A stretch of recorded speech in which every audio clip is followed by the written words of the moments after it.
मैं तो उनको इस पे शुक्रिया अदा कर सकता हूँ, उनकी मेहरबानी है, उन्होंने पॉजिटिव मैसेज दिया।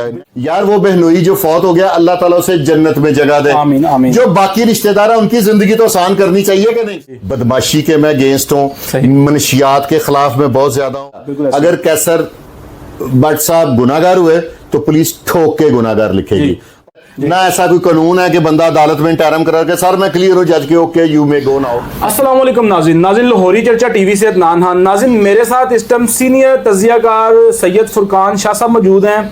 आए आपसे उनकी मुलाकात करवाते हैं। और कल जावेद भट्ट केस के ऊपर कैसर भट्ट साहब ने एक मैसेज टिकटॉक पे अपना बड़ा अच्छे तरीके से शेयर किया आवाम को, और उसमें उन्होंने फुरकान शाह साहब को बड़ा अप्रिशिएट किया है। उस पर बात करते हैं फुरकान साहब से। अस्सलाम वालेकुम सर। जी वालेकुम सलाम। शाह साहब सबसे पहले तो बहुत शुक्रिया, आपने टाइम दिया था बिजी शेड्यूल में से, क्योंकि आपने चौधरी शाहिद का रेफरेंस जो भी देगा ना वो मेरे लिए ऑनर है। सर आपको पता वो मेरे टीचर हैं, इस फील्ड में लेके आने वाले मुझे शाहिद चौधरी साहब हैं, इसलिए आप उनके भाई हैं तो आप मेरे भाई हैं। Sir thank you very much. Sir मुझे बताएं कि कैसर भट्ट साहब के साथ कोई आपकी बड़ी मुझे गहरी मोहब्बत लग रही है, उन्होंने बड़ा अच्छा मैसेज कन्वे किया आपके लिए। ये मैं तो उनको इस पे शुक्रिया अदा कर सकता हूँ, उनकी मेहरबानी है, उन्होंने पॉजिटिव मैसेज दिया। नेगेटिव भी देते तो मैंने माइंड नहीं मैं करता, कोई दे भी दे तो उसकी मेहरबानी है, इस पे भी उनकी मेहरबानी।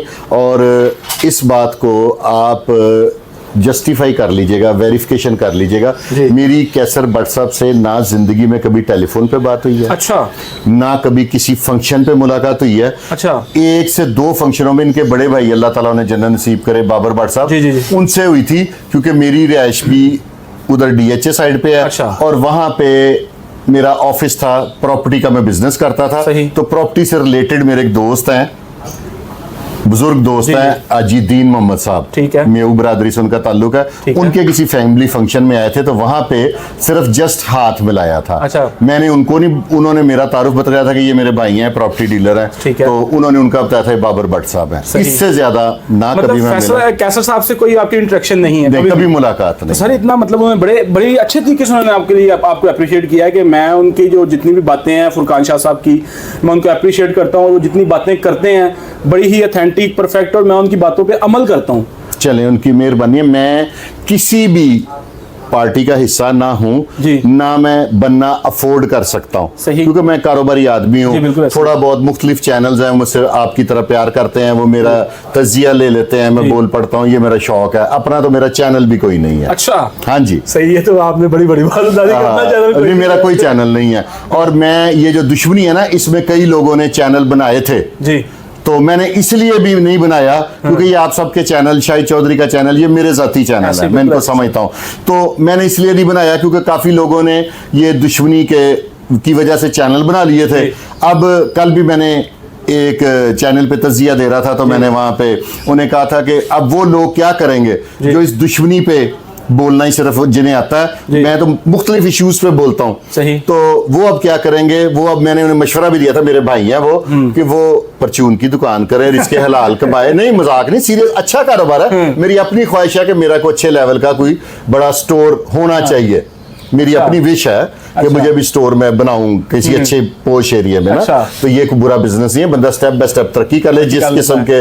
तो क्योंकि कई मैं लोगों को जानता हूं, नाम लेना गैर महज़ब बात होती है, कि उन्होंने इस दुश्मनी पे चैनल बनाए और उनका एक अल्लाह ने अच्छा रोजगार लगा दिया और उन्होंने इसके अलावा और कोई चूरन बेचा ही नहीं। अच्छा, किसी और टॉपिक पे बात ही नहीं की। सही। तो इस वजह से मेरी कोशिश होती है कि मैं पॉजिटिव मैसेज दूं। सही, ये एक मेरी जिम्मेदारी है, बिल्कुल ऐसी है। जनरेशन की इस्लाह करना मेरी जिम्मेदारी है। बदमाशी के मैं अगेंस्ट हूँ, मनशियात के खिलाफ मैं बहुत ज्यादा हूँ, अच्छी बात, ठीक है, शूटर्स के खिलाफ हूँ, गुंडागर्दी के खिलाफ हूँ, और मैं बोलता हूँ शुरू से इन्हीं चीजों पे बोलता हूँ। उनकी मेहरबानी है, उन्होंने मुझे किया, मैं उनका शुक्रिया अदा करता हूँ। अगर बाकी भी मुझे अप्रिशिएट करना चाहें तब भी मैं खुश हूँ। अगर किसी को मेरी बात बुरी लगे उससे मैं एडवांस माजरत कर लेता हूँ। अगर फिर भी वो कोई नेगेटिव भी मुझे मैसेज दे तो मैं इस पे माइंड नहीं करता। मेरा मकसद नहीं है ना, मेरा मकसद ना व्यूवरशिप लेना, ऐसे ही है ना, मेरा मकसद अपने आप को हाइप देना। जितना मुझे अल्लाह ने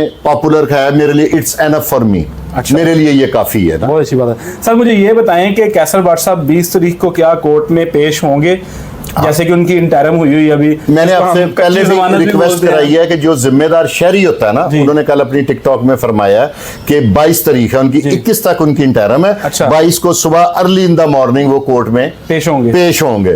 तो 22 तक उनकी डेट है, और वो जज साहब का नाम है गालिबन सरफराज हुसैन ASJ साहब है। अच्छा। एडिशनल सेशन जज उनकी कोर्ट में। अगर उन्होंने पेश ना होना होता तो इंटरम ही ना कराते। बिल्कुल। तो सर आपको क्या लगता है कि कैसर भट्ट साहब क्या जब पेश होंगे उनकी अगली जमानत होगी कि क्या वो गिरफ्तारी में आ जाएंगे? नहीं, कानून के मुताबिक अगर ना देखे, एक एक्सपीरियंस भी तो होता है ना। मैं इतने मुकदमात, इतने तजिए देता हूं, तो इस पहली डेट पे तो पॉसिबल ही नहीं। एक सूरत पे उनकी बेल कैंसिल हो सकती है कि वो पेश ना हो। अच्छा। अगर उन्होंने पेश ना होना होता तो वो इंटरम ही ना कराते। बिल्कुल ऐसी है। ठीक है, ये पॉजिटिव जेस्टर है, अच्छी चीज है। मेरा तो मशवरा है सबको एब्सकॉन्डर होने की बजाय अपने आप को कानून के आगे सरेंडर करना चाहिए। कत्ल के जो केस होता है ना, मर्डर केस, उसमें कोई भी शख्स अपने आप को एब्सकॉन्डर करके क्लियरेंस नहीं ले सकता। अच्छा। अगर आप बेगुनाह आप इंटरम कराएं, और अदालतें इतनी मजबूत हैं, जिस बंदे ने इंटरम करवा ली उसको कोई पुलिस वाला उस केस में हाथ नहीं डाल सकता। बिल्कुल ऐसी है, पॉसिबल नहीं है। तो ये 302 है, 324 है बटा 34 है, ये मुकदमा है। जो दूसरे शूटर है अजहर और उसका साथी, उनकी शिनाख्त परेड कामयाब हो गई है। अच्छा। हाँ जी, क्योंकि दो नामालूम थे ना, तो उनकी शिनाख्त परेड ही होनी थी। जैसे 392 395 में डकैती में शिनाख्त परेड होती है, क्योंकि उनको बंदा नहीं जानता, तो उनकी शिनाख्त परेड कामयाब हो चुकी है, वेरीफाई हो चुके हैं। हाँ, अब पुलिस जो मेरी अकॉर्डिंग टू माई असेसमेंट, अच्छा, कि पुलिस उन मुल्जमान को, और ये कैसर भट्ट साहब हैं या दूसरे भी जो इसमें आएंगे, मसब फतेह, इनको आमने सामने करवाएंगे। ठीक है। फिर मुमकिन है मुद्दइयों को आमने सामने करवाएं।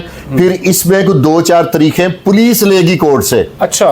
वेरिफिकेशन के लिए ना, जिसको वो बोलते हैं अपनी जिम्नियों के लिए। हाँ, पुलिस के पास अलादीन का चिराग नहीं होता ऐसी है कि बंदा सामने वो कहीं क्लियर है ना। ऐसा कोई कानून है कि बंदा अदालत में इंटरम करा के सर मैं क्लियर हूं जज के, okay you may go now. नहीं, ऐसा नहीं। इन्वेस्टिगेशन पूरी होगी, इन्वेस्टिगेशन पूरी होगी, पूरा एक प्रोसेस है।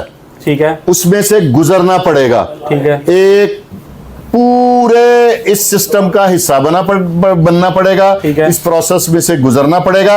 आफ्टर दैट मुझे कोई ओपिनियन नहीं देना चाहिए, क्योंकि एक मौजूद अदालत के पास ये केस है, एक पुलिस इस पे इन्वेस्टिगेशन कर रही है। ये गुनाहगार होते हैं या बेगुनाह होते हैं, टिल द डिसीजन मेरे हिसाब से किसी को भी इस पे बात नहीं करनी चाहिए। और आपकी वसातत से मैं तमाम यूट्यूबर भाइयों से, मेरे सारे भाई हैं, तमाम चैनल से एक हम्बल सबमिशन है मेरी कि इस तरह की कोई बात ना करें कि अगर इनकी सुलह हो रही है जी, तो उसमें कोई हर्डल पैदा हो।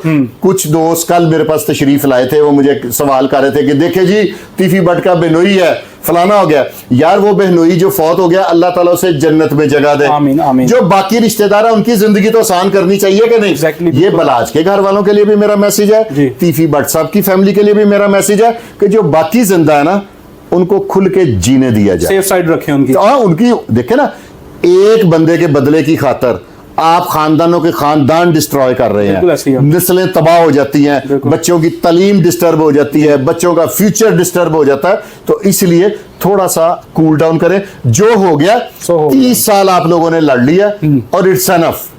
1994 से जंग शुरू हुई है और 2024 आ गया। ऐसे ही है। अब इनसे मैं सबसे रिक्वेस्ट करूंगा कि कूल हो जाए, और मेरी कोई ख्वाहिश नहीं है कि आप मुझे अच्छा कहें बुरा कहें, मुझे कुछ ना भी कहें। जो मेरा अच्छा मैसेज है उसको आप जरूर एक्सेप्ट करें, बिल्कुल कोशिश करें, उस पर अमल करें। जो मेरी बात बुरी लगती है उस पर मुझे माफ कर दें। एग्जैक्टली, बिल्कुल। आपका मकसद ये है कि जितनी भी इनकी 1994 से चल रही है, इनकी जो आपस में जंग चल रही है, इसको अब आपका जो मैसेज है वो आप कह रहे हैं कि अमन की आशा की तरफ लेके चलें। अच्छा, और दूसरा, अगर अब भी इनमें कोई एहसन शाह टाइप करैक्टर मौजूद है, उस पे खुद ध्यान रखें और उसको अपने से दूर कर दें। जो इनको मशवरा देगा कि सुलह नहीं होनी चाहिए, वो इन दोनों घरों का दुश्मन है। एग्जैक्टली, बिल्कुल ठीक है। और तूल दे, हाँ, जो तूल देगा वो दुश्मन है। दुश्मनों को अपनी सफों में खड़े दुश्मनों को पहचाने, एग्जैक्टली, उनको अपनी सफों से बाहर करें, अपने बच्चों के मुस्तकबिल की खातिर। बलाज फैमिली में को ये मेरा मैसेज है कि बलाज अल्लाह ताला उसे करवट करवट जन्नत नसीब करे। आमीन। वो उसकी ये ख्वाहिश थी कि सुलह हो जाए, बड़ी कोशिश की। ठीक है, कोशिश भी होती रही, लेकिन बीच में एहसन शाह जैसे लोग मौजूद थे जिनकी वजह से ये सुलह नहीं हो सकी। इससे पहले भी इनकी फैमिली पे एहसन शाह मौजूद थे। उनका सबूत यह है कि जब बिल्ला ट्रकें वाले को कत्ल किया गया तो किसी ने इतला दी कि वो बाहर बैठेगा, इतने बजे आएगा, इतने बजे जाएगा। जब टीपू ट्रक्का वाला एयरपोर्ट पे आया, टीपू ने खुद तो नहीं मैसेज किया होगा कि जनाब मैं इतने बजे मैं आ रहा हूँ, पहुंच रहा हूँ मैं, किसी ने मैसेज किया। ऐसे ही है। वो वाले एहसन शाह गए बच। सही बात है। ठीक है, ये वाला जो एहसन शाह है ये अपने अंजाम पे पहुंच गया। अब आइंदा जो एहसन शाह है, दोनों घरों को वो मुहतात रहे, उनसे मुहतात रहे। हाँ। जो आपको लड़ने का मशवरा दे रहा है ना, वो आपका दुश्मन है। जो आपको सुलह की बात बताएगा वो आपका दोस्त है। अच्छे तरीके से अब हुकूमत भी चाहती है सुलह हो, लाहौर की इंतजामिया भी चाहती है सुलह हो। आईजी पंजाब साहब की भी यही ख्वाहिश है कि लाहौर में अमन रहे, गैंगवार जो है गैंगवार खत्म हो जाए। हमारे यहाँ ऐसी गैंगवार नहीं है।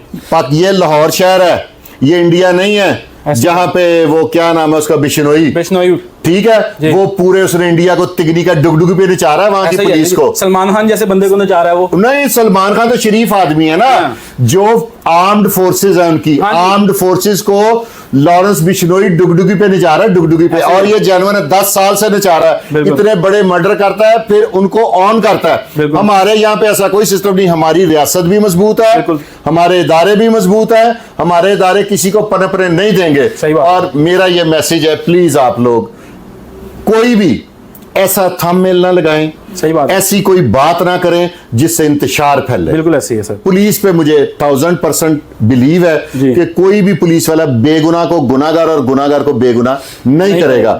अगर कैसर भट्ट साहब गुनाहगार हुए तो पुलिस ठोक के गुनाहगार लिखेगी, और अगर बेगुनाह हुए तो मेरे कहने पे ना किसी ने करना है बेगुनाह ना गुनाहगार करना है। लेकिन मुझे इदारों पे यकीन है कि वो जस्टिस करेंगे। जस्टिस इन्वेस्टिगेशन 100%, इससे पहले भी 100% ऐसी है। बिल्कुल ऐसी है सर। सर बहुत शुक्रिया आपके टाइम के लिए। जी तो नाज़रीन, जैसे कि आपने फुरकान शाह साहब का जितना भी मौकफ था कैसर भट्ट साहब के ऊपर, जुवेद भट्ट केस पे जो मौकफ था इनका, आपने सारा सुना। और कैसर भट्ट साहब ने अपनी जितनी भी वीडियो बनाई है, जितने भी मैसेज दिए, उन्होंने यही बोला है कि मैं पुलिस के आगे अपने आप को सरेंडर करूंगा, सरेंडर करना मेरा हक है, मैं बेगुनाह हूं और मैं हर हाल में पुलिस के आगे अपने आप को सरेंडर करूंगा। और मेरे ख्याल से जो कैसर भट्ट साहब मैसेज देते हैं बड़े परफेक्टली होते हैं। और मेरा आप सबको यही मैसेज है कि जैसे शाह साहब ने बोला है कि एक अमन की आशा लेके आया कि हम लोग किसी को तूल देते हैं या किसी की लड़ाई का तमाशा बनाते हैं, हम लोग वो तमाशा ना बनाएं और ना देखें। अपनी अगली नस्लें जो है हमारी जो अच्छे तरीके से चल सके, इन जो गैंगवार ये चीज़ों में से बाहर हो जाए। और आपसे रिक्वेस्ट है, मेरी कमेंट सेक्शन आपके लिए, आपने अपनी राय से हमें ज़रूर आगाह करना है कि कैसर भट्ट साहब की बातें कैसी लगी, और जो फुरकान साहब ने जो मैसेज दिया और जो अपना मौकफ दिया उसके बारे में भी आपने हमें ज़रूर बताना है। इसके साथ अपने मेज़बान अदनान खान को दें इजाज़त। कैमरामैन नुमान गौरी के साथ अल्लाह हाफिज़।